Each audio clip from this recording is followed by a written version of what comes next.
সাংবাদিকেরাই যদি ঐক্যবদ্ধভাবে সত্য প্রতিষ্ঠার সংগ্রামে একাকার হতে পারে, যে আমরা যাহা সত্য তাই লিখব, যাহা সত্য তাই বলবো, যাহা মিথ্যা তাই লিখব, যাহা মিথ্যা মিথ্যা বলবো। কারণ আপনাদের কলম হাজার লক্ষ মানুষের কাছে চলায়। আসুন সত্যের সংগ্রাম আমরা একাত্ম হই।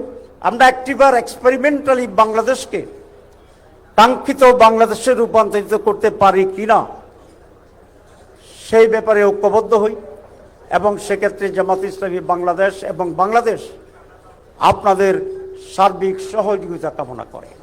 এবং জামাত ইসলামী যদি কোনো ভুল করে আপনারা অবশ্যই সেটা শুধরে দেবেন। আর আমরা যদি কোনো ভালো কাজ করি, জাতির সাথে মেহরবানি করে এই মেসেজটা দিয়েও আপনারা আমাদেরকে সহযোগিতা করবেন।